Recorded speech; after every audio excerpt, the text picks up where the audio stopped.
Let's get more in depth on these bilateral meetings, especially between the world's two largest economies. Current affairs commentator Qinduo is joining me now here in the studio here in Hangzhou. Let's start though by talking about China. Here it is on the world stage. It's certainly the G20 summit, very important when we talk about the world economy, but China also exerting itself when it comes to financial strength. We're seeing the AIIB as an example, the Belt and Road Initiative. Talk to me a little bit about that.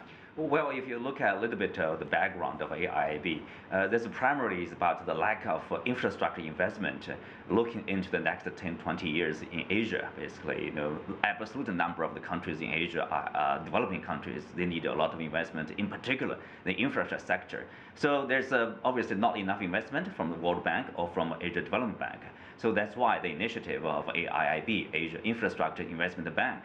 And which country could play a leading role? Obviously China, with a huge reserve, the largest foreign reserve of over $3 trillion US dollars. So China is obviously financially in a good position to play the leading role. And as we have seen basically when the initiative was out, so there's like 57 countries. Basically that's out of expectation. A lot of people would say, oh, they haven't expected such a huge enthusiasm from even Western countries like Britain, Italy, Germany, France, Australia, and now the number is to 87 until the end of this year. So the latest is Canada is applying for the membership. Right, Justin Trudeau just here in Beijing talking about it. Let me ask you about this bilateral relationship between, or bilateral meetings perhaps, between President Obama of the United States and President Xi of China.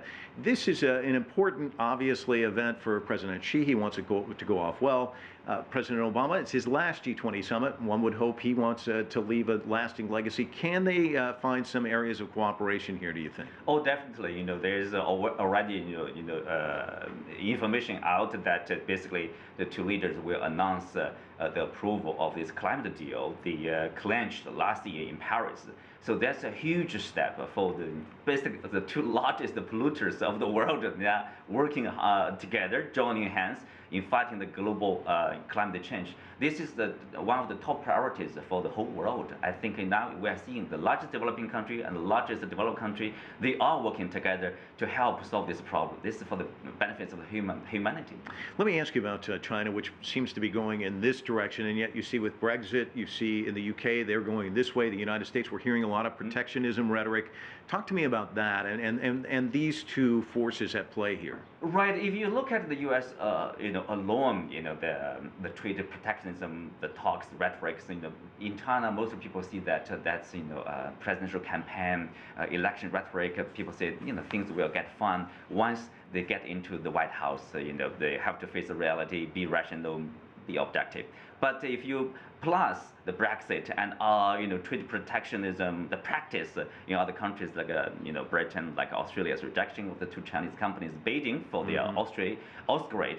So you do see the sign of the rising protectionism. I think that's a worry not only for China but also for the international community. If you remember in the 1930s, it's the U.S. There's basically the enactment of a law somehow leading to many countries practicing protectionism, and then you see the contraction of the global economy. That's the concern here. And we've got a contraction of time, so I have to thank you, and we have to move on. But thanks so much for stopping by. I really appreciate your analysis.